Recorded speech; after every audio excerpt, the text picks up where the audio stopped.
그러네고 네트워크.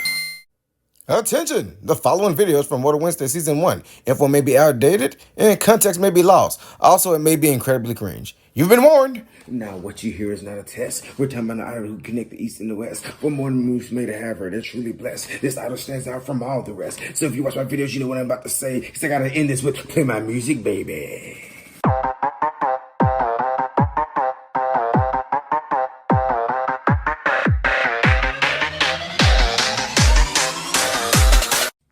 So, how's it going? Remember me? I used to do these WOTA Wednesday things every Wednesday. I used to do that.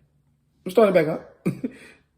AW Brawler here for everyone who's brand new to WOTA Wednesday.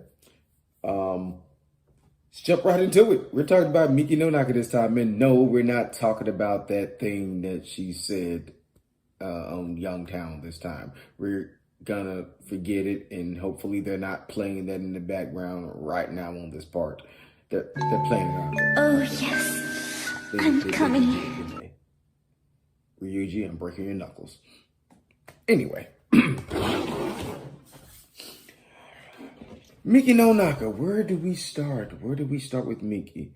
See, because for the longest time, I kind of feel she was more or less ignored.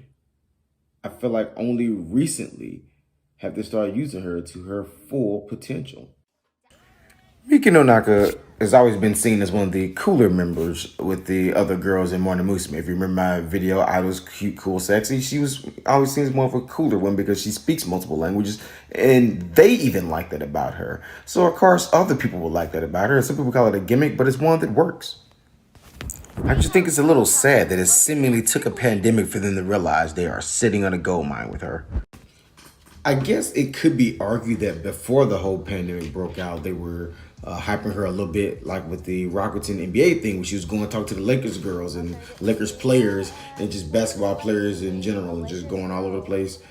There was even one point where she went missing on what I will forever dub as the secret mission, because we don't know what she was doing. We just know she went to America for reasons to improve her English, supposedly. Like, there was the pretense she wanted to just go and she had to take care of some business, and she wanted to improve her English to make sure she didn't lose it. Because that's any language. Like, I speak a little Japanese on here sometimes, and if I don't practice as much as I used to, I forget things or I pronounce things wrong.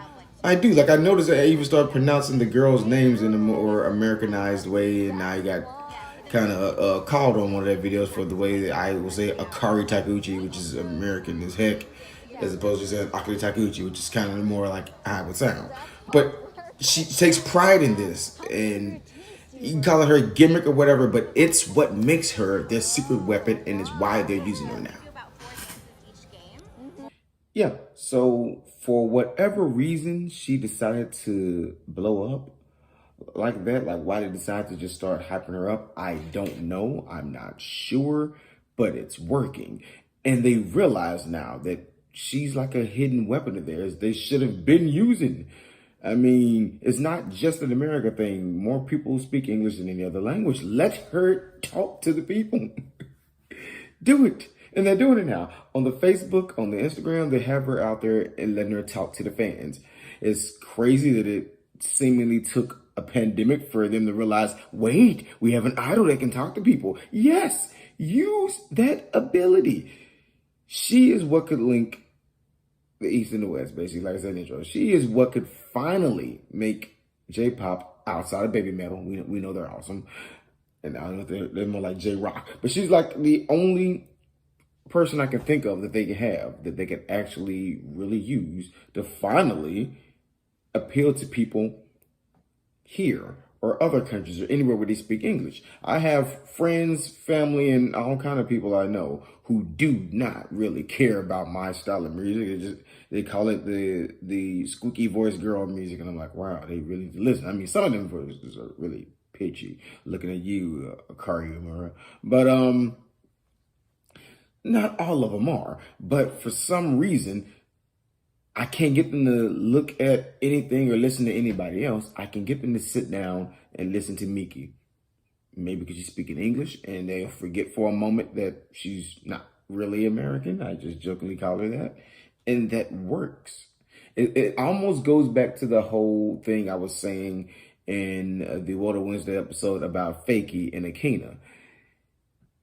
Miki clearly doesn't look as ambiguous as Akina, but she has that thing going on with her that she sounds very American and Southern sometimes, very Southern.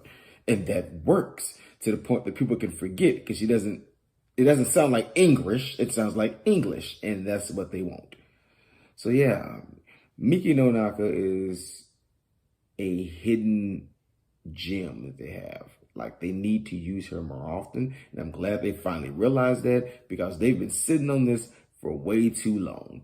So until next time, this is A.W. Brother for the Intelligent Podcast saying, be you, be true, be human. And remember, fans, muchacho, but not to stay.